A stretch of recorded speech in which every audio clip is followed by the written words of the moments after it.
Hey folks, welcome to Downwind Guide Service Fisherman Report. I'm Kevin McCullough, and granted that I'm not on the water today, but we was on the water yesterday. It's just too windy for me today, and I don't want to be like out there in that ocean. But you know, something I wanted to do and let you guys know. We got some big things coming up for myself as far as Downwind Guide Service, and we have a big tackle show coming up with Kimberly and Lip Ripper Baits. So if you guys don't have a lot going on, we'd love to have you and come join and come out and say hello and shake hands and come and get some tips. I'm going to be doing a live deal as a guest speaker at Fun and Sun Boats. That's in Hurst. That's from next. Let me check my notes here because I got to take notes because otherwise I can't keep up with my own head. So it will be next Friday on the 12th. It starts at 9 a.m. to 8 p.m. and then it'll be Saturday from 9 a.m. to 8 p.m. as well. That's on the 13th, the Saturday 13th, and then Sunday it'll be on Sunday as well. It'll be the last day, which will be the 14th. It starts at 9 a.m. to 5 p.m. and that will be at Hurst Fun and Sun Boats, where they sell all the bass boats and a lot of cool things there, and they have loads of tackle. Again, there'll be several guest speakers. Myself, and included a lot of other great speakers and great fishermen. So we'd love to have you out. Again, that's at Fun and Sun Boats in Hurst, Texas. And the address is 320 West Hurst Boulevard in Hurst, Texas. So come on out and be sure to get in on the action. And I'll be doing speaking and shaking hands and giving tips and techniques and how to catch all those fish and bring in the big ones. So again, it's a little bit different. I'm here at the house. I'm in the office. As you can see, a collection of my rods and crap in the back there, you know. I want to talk a little bit about today and give you guys the opportunity to ask some questions. Like techniques. What do I use? Seasonal patterns. Just anything you guys can think of. I want to give you guys the opportunity while I had the chance to take a moment and go live. So instead of being on the water all the time, because during my busy seasons, it's chaotic. You know, I don't really have time to give back, so this is kind of the way I want to give back. So thank you for chiming in. You're watching footage with Downwind Guide Service. So a couple things again. Lip Ripper Baits also will be giving away a 200 box of jigs. If you come out and make a purchase, you'll enter in to be in the drawing and win this big box right here, guys. And I'm talking about, it's going to be a Bad Mama Jamma box. It's fully sealed right here, so it's water. No water will get in it, and it'll be protected. So come out, come to Fun and Sun Boats, come see us, come shake our hands, come make a purchase, and get in for this 200 box of jigs. You'll love them, I promise you. You'll catch hundreds of fish on them, if not thousands. So let's see. Looking at my notes. Also, I want to add in there that I'll be giving away a half-price fishing trip. So come in. We'll either be doing a drawing out of the hat, or taking names, or we'll be doing a digital thing with an app. You pick a number, you give us a number, and you enter in the chance to win that half-price trip. So that's another great thing to come out and get take a chance to get in on that. And plus, there'll be a lot of great things. I'm sure they'll be giving away some sort of maybe ice cream or something, because they mentioned that. I'm not for sure, but anyways. So let's talk about fishing, y'all. Make sure I didn't forget anything else. All right. So talking about fishing. Yesterday we went out on Louisville, Lake Louisville, my home lake. I haven't been on the water there in about crappie fishing heavily in probably about checked it within about a month, I would just say. So I went out yesterday and went up in the creeks. It's like yoo-hoo. There's no joke. It went all the way to the back. I figured, okay, maybe it get clear as it goes further to the back. You go, no. Water is freaking ice cold. It was 41 degrees, and it was nasty, nasty color. I mean, it looks like that daggum brown towel almost right there. It's just nasty brown. There's crap floating in the creek. I'm sure it's from a lot of it just because of from the boats coming in through there. There was several boats in there, several kayakers. Of course, the kayakers ain't going to make a bunch of disturbance like them big boats do. Started going in there, went to the back like we always do, and worked our way forward.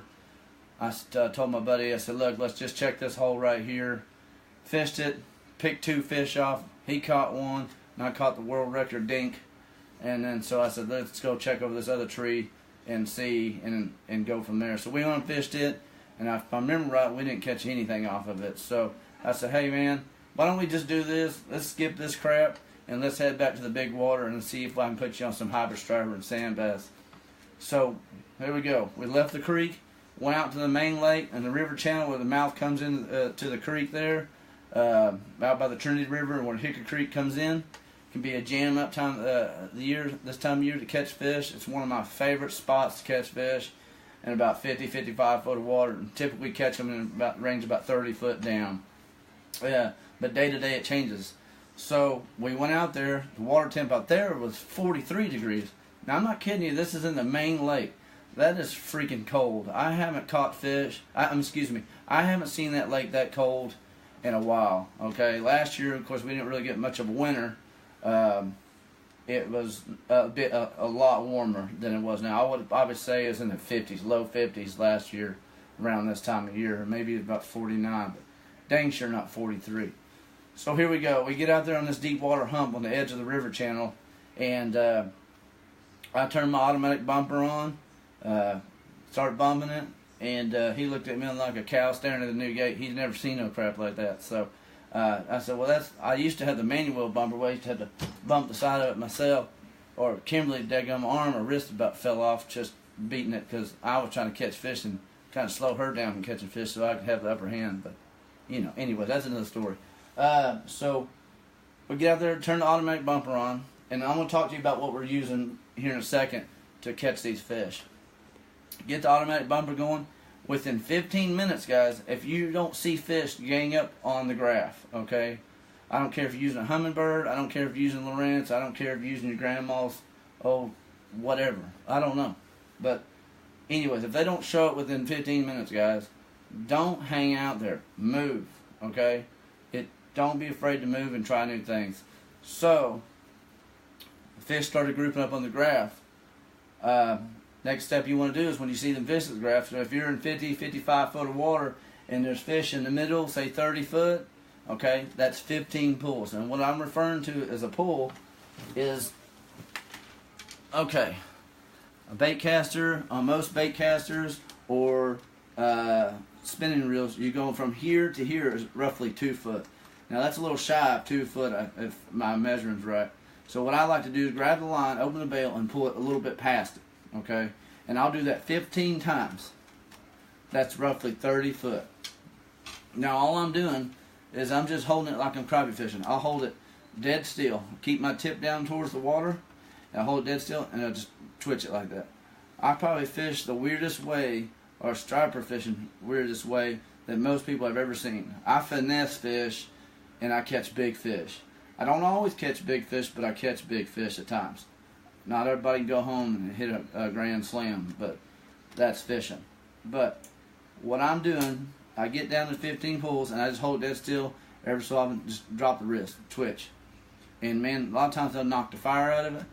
A lot of times they'll just slack your line up, something else to watch for, or it'll just feel like dead weight, guys. So those are some key things that you guys want to pay attention to help put those fish in the boat. Okay, you got to be on your game. Another little secret I like to use, which is really not much of a secret, but I use braid. This is 20-pound fire line. Of course, I've used tar out of it and I lost all its color, but it's still good and strong. It's so sensitive, and the great thing I love about sensitivity, and it's for my newbies and people who don't get to fish a whole lot, can feel that light bite. And with that light bite, I tell them, I said, look, it's going to feel like someone thumped you. Set the hook. Hook sets are free. I always preach that to you guys. So, when I'm talking about finesse fishing, I use 2 jigs. These are 1/4 ounce jigs. And I rig them tandem. You can see that right there. Okay. Alright. And then what I do is I tie my top line, fire line, by Berkeley, to the top. Now I have a 17-pound Vanish fluorocarbon leader that goes from the top jig to the second jig, okay? And these are 1/0 hooks I use.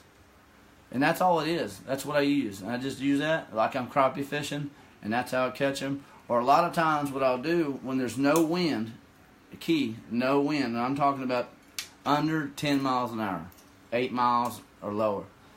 If I can't get them fishing vertically, I'll actually put the nose of the boat in the wind and turn my trolling motor until I get to see my GPS, turn my GPS along with my fish finder. And what I'll do is I'll turn that trolling motor to about 1 mile an hour to 1.5 miles in a dead wind, drop it vertically over the side, and almost like troll. If I know they're in an area, I'll watch the graph. If they do move down to 40 foot, I go to 20 pulls. Back at 30 foot, I go 15 pulls. So that's about that. What I call a pull is roughly 2 feet from the reel to the eye. So just move along real slow, and they're going to either slam it. All you're doing is swimming that bait, covering the water, trying to find those fish. Now, talking about baits I use. I can't tell you how much I love gulp baits. They smell so tasty. Not really. But anyways, it's kind of this booger green color, you know. Not really booger green, but it's really called emerald shiner, okay? Or watermelon. Not emerald shiner, or it's smelt color. And they smelt terrible, but fish like it, who cares? So with this one here, this is a watermelon color. On the green back, y'all can see right there, and a silver belly. These are a 3-inch bait. That's what I like to start out with. Or if I'm starting out and I notice, man, they're just kind of nipping at the tail. They're just a little small, like a perch bite. What I'll end up doing is I'll end up taking one of these baits off, and on the bottom jig here I'm referring to, okay, what I'll do, and then I'll go to is a 4-inch. I'll put a 4-inch gulp on the bottom. Now this is a shad color, black shad or shad or whatever. But anyways, that's a 4-inch bait, okay? I put the big bait on the bottom and small bait on top. In my personal experience, that it holds those, it just, when you put that big bait on the bottom, it weights it out evenly. It feels like a better weight distribution for me, and it feels better in the water. It's just a personal thing, but a lot of times it don't matter. Them big fish will eat a small bait. I've caught more fish this time of year on Lake Louisville and Whitney, myself, using smaller baits. But I use that big bait on the bottom, they'll still bite it too. That way you can cover 2 things. So don't be scared to try that out. Again, this is gulp. I promise you, I've caught hundreds of thousands of fish on these, and they keep my lights on. So there's another cool tip I want to give you guys. Again, that's gulp bait by Berkeley. You can get them at the Fun and Sun Tackle Show. They're supposed to be getting some in. Also, you can get them at Walmart's, I believe Academy's, Cabela's, Bass Pro, gulp. Alright, so again, talking about braid. Braid, I love braid. I'll have a love-hate relationship with it. It gets tangled, I just cut the crap, start over. I'm impatient when it comes to that. Kimberly would vouch for that. But anyways, I like to use 20-pound high-vis braid here. This is a glow braid. Works great. I use it for striper fishing and sand bass fishing, and also for crappie fishing. I can't tell you how many times I've had clients been with me and we're crappie fishing, and they can feel a crappie fart on it, literally, or I can literally feel one swim up to it.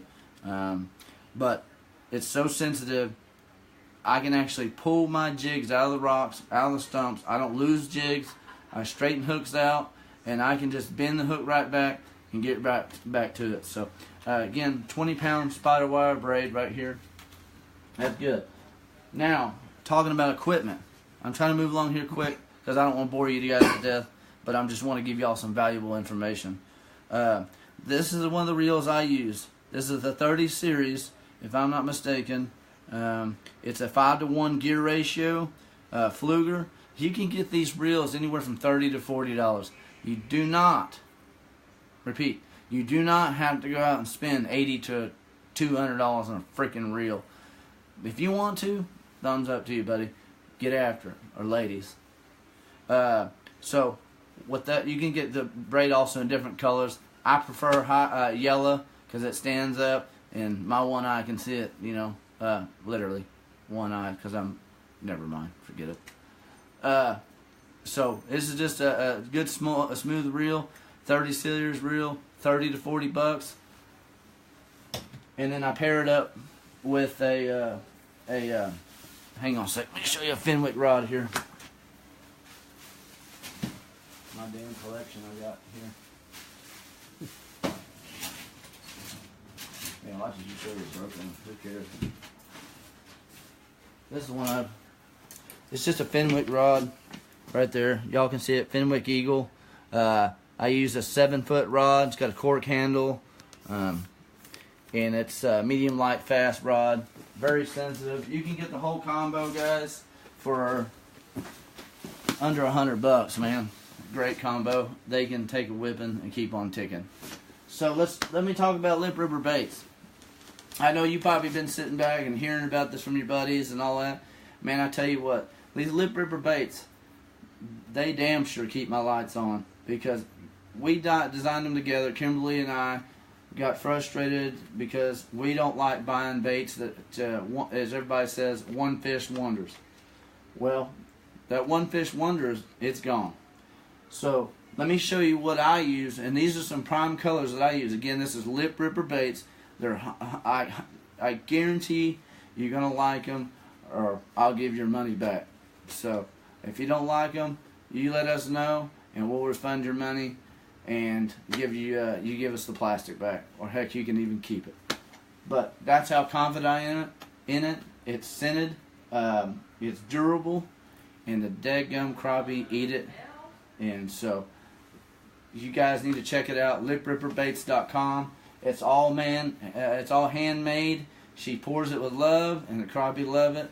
And so let me show you some of the colors that I personally use that keep I keep in my boat every time I'm out. So, all right, for one, y'all been hearing about it enough 1,000 times. I can post up and show you all the pictures if you want. This is a black shad. You see that? It's black with a silver on one side with the silver fleck. Now it's got a silver belly. That is the frubby. Now, about 3-4 weeks ago, they were eating this up like a fat kid on a cupcake. But that is dynamite. That is black shad. That's a go-to. I use that when I notice there's bigger shad in the area, and I do catch a fish that happens to have a bigger bait in it. Then I use a frubby. Black shad, my favorite. That's one color. Now here's the black shad in our Slim Boy. Now this bait is about 2 inches long, and that's the black shad. Same color, same belly, and all that. I apologize if you guys see any imperfections on these because I keep all the imperfected ones that have the dimples or flaws in it, and you guys get to use the pretty stuff. But the crappie don't care, so you can use that. That's black shad. Now this right here, this is called the full moon. You're going to see a defect on it. You will not receive this bait like this. So again, I can't stress enough to you, it is a defect. This is full moon. That is a Slim Boy. It is green on one side and white on the belly. It is awesome. I love to use that bait on cloudier days, and it works really well for me. Now, a good all-around color right here that you could use pretty much any time of the year, and I've caught fish on it, and it's just a good color. And thanks to my man Chris Brown for the color info, and so we created it and came together. Now this is cherry limeade, y'all. That's cherry limeade. It's got a little defect, see the tail like that, but the fish don't care. Which has got a lime juice belly on it, on the bottom, which is chartreuse with a like a red glitter and orange back. That's cherry limeade. You can get all these at lipripperbaits.com. That's it, cherry limeade in that, and here it is in the frubby as well. Okay. Now, it don't matter if the sun's shining, the cow jumped over the moon, or I don't know. It's just, this color is dynamite, man. If I had to pick 2 or 3 colors to fish with, and that's all I got to fish with, this would be one. This is a real natural color. This is ice shad. Alright, that's the frubby. I don't have one with me right now in that color, but that's ice shad. So, now another one that we released not too long ago. This is a killer on Lake Grapevine, and it's a killer on Louisville, and it's worked good on Lake Whitney as well. This is Sweet Grape. It's got a silver fleck in it, and it's got a chartreuse belly with a grape colored back. That's a dynamite bait right there. That is the Slim Boy Sweet Grape. Let's see what else we got here. As far as that goes, as colors is what I use. And also, another little great tip I can give you guys for when the bite is really tough. I'm not scared to add a little stinky stuff on there. So, my favorite tip for y'all to use is power bait. Usually little power bait nuggets. You can get those and tip your jig with them. Just take your little jig, get you a power bait. Show you real quick.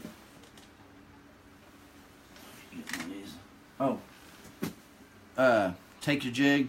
For you guys that haven't seen, take it. It's a 16th ounce jig head. I don't particularly care to use colored jig heads, but I do like a keeper on there, and I do like to use a wire guard for every now and then. That's just a UV colored head.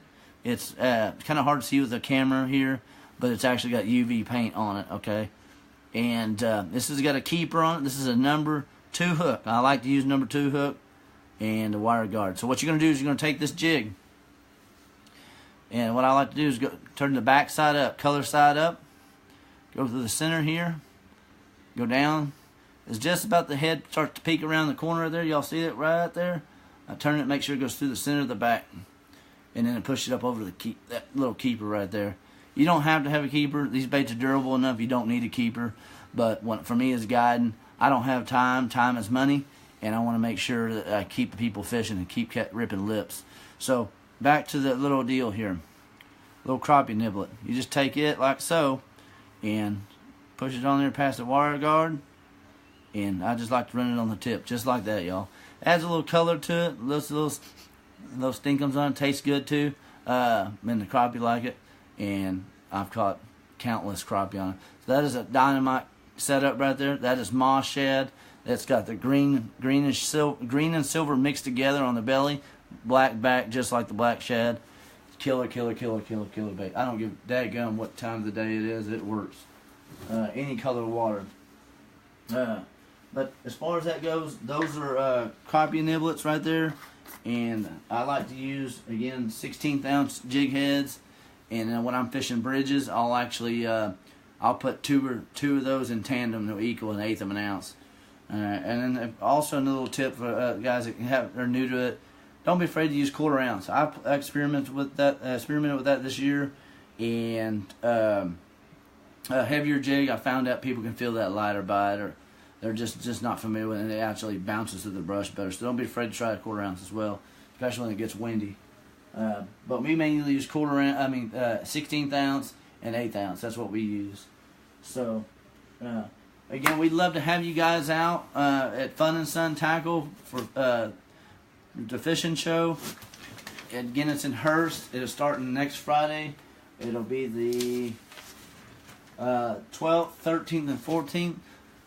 Please come out and join us. I'd love to meet y'all. And for all the people that I haven't and the ones that I have, come on out. I'd love to meet y'all. Enter the drawing to win a half-price fishing trip and win an awesome box. This thing will be jam-packed full of multiple different colored jigs. And I promise you that I approve, and I don't put my name or tell anybody about it unless I stand behind it cold-heartedly, 100%. So this will be full, and it'll be good to you, and go catch a bunch of fish with it. So if anybody has any questions, I've got my buddy running the iPhone right now. So anybody have any questions, bud? We got. Go back to the top. Bear with us a moment. We're looking for some questions here, y'all. We got Hey Kevo. That's my nickname too. Yeah, it is. Anthony Rule says the rain killed my creek bite. Stacy and Ray Reeves say, what's the crappie hitting this time of year? Ray, Stacy, how y'all doing? Thanks for chiming in. Thank y'all for asking questions. What crappie hitting this time of year? If you're not real experienced fisherman in crappie fishing, I always tell everybody try fish with minnows. But for us, and from what I've talked to everybody else, jigs are really producing. If you don't own a boat, find a buddy or go to a slip or go to a fishing barge. And most fishing barges or most people that have slips, look for the if you see a rope hanging over in a slip, fish and it's straight and tight, fish next to it. And rule of thumb, most people, the depth of it is most of the time if you can touch the ceiling with the rod tip and the jig touches the dock, then that's about the depth where the brush is. Not always, but that's a good rule of thumb. But check out fishing barges, check out any marina or anything like that, and if they'll allow you to fish in there, check there. That's where I would say to go this time of year and jig fish. And don't be afraid to use minnows or tip a jig with a minnow. Any other questions? Got one from Jeremy Kluwer. What's the wire guard for, Kev? Alright, so let's get back to that. Let me get my wire guard here. So this is something I started using earlier this year, a wire guard and experiment, because you see a lot of jig heads that have a plastic guard that comes out. It'll just be plastic, several little deals come out there. Now what I had made is just a wire guard. It's a little bit more durable, and there's not much stuff in the way to block that fish from biting. So what I'll do is, I haven't done it with this one yet, but I'll actually snip that off a little bit right there by the hook. Okay, I'll snip that off by the hook, or I'll bend it down a little bit so that way. Because let me tell you something, that little rascal right there pokes you, and it's like getting stuck with a needle. So that, and the wire, what the wire guard is for, is when you drop it down in brush, it's supposed to help. You know, if you'll look how it goes on my finger, it doesn't catch as much, but it doesn't really prevent you from not catching that fish. So all that does is merely help protect you from getting hung in the brush, and it really does help. But if you're going to get hung, you're going to get hung. And like I like to tell everybody when they get frustrated about crappie fishing, if you ain't getting hung, you ain't crappie fishing. And the only other place you're not getting hung at is on deadgum bridge columns. So that's why I use a wire guard. That is all the questions. Michael Jackson says, good job, need to come fishing soon. Hey Mike, thank you for chiming in as well, buddy. Come see us. We'd love to get you out on the water and get you hooked up. Again, come see us at the show. We'd love to have you. The fishing's as far as Louisville was yesterday was really slow for myself. Now the crappie bite and my honey hole at Lake Whitney is on fire. It's not uncommon for you to come out there and catch a limit of crappie. If you want some pictures and some more information, please look us up on the web at downwindguideservice.com, or give us a call or shoot us a text at 817-909-1953, and we'd be glad to help you with any type of information and get you in the books and come out and rip some lips catching crappie. We fish for hybrid striper, crappie, catfish. If it swims, I can pretty much catch it. So as far as if you want to get in and get some of these baits right here from Lip Ripper Baits, they're very durable quality product. I highly recommend them, and you can look those up at lipripperbaits.com. That's lipripperbaits.com, or you can get all your information you need from there, or shoot her an email, and she'll be glad to answer any questions you got as far as that goes. So Whitney, the water temp's probably it's in the 40s there as well. I would say I haven't been in a couple of days. It was between 40 and 45 degrees, and we were smashing them, obliterating them on the rocks. It didn't matter, man. And the choice of color that day was, well, you just got to come to the show and see, because we're releasing some awesome new colors that I've proven and I've tested. And the young man behind the counter, behind the phone right now, will even vouch for that. Don't miss them. Don't miss them. You don't want to miss this. We're releasing a great new line of colors. So come on out, get you some baits. Fun and Sun Tackle in Hurst this coming weekend. I want to see you guys there. And thanks to all our sponsors, Berkeley, Strand, Fenwick, Gulp, The list goes on, and I just want to thank Steve Jennings up there at Blackbeard Marine for helping us out. So if I've left anybody else out, guys, I apologize, but be sure to check us out and love to help you guys out. Y'all have a great Sunday. I'm Kevin McCullough. Thank you for tuning in live on Facebook, and check us out on the web at downwindguideservice.com. Look up lipripperbaits.com or give us a call at 817-909-1953. Happy Sunday. We'll see you next week.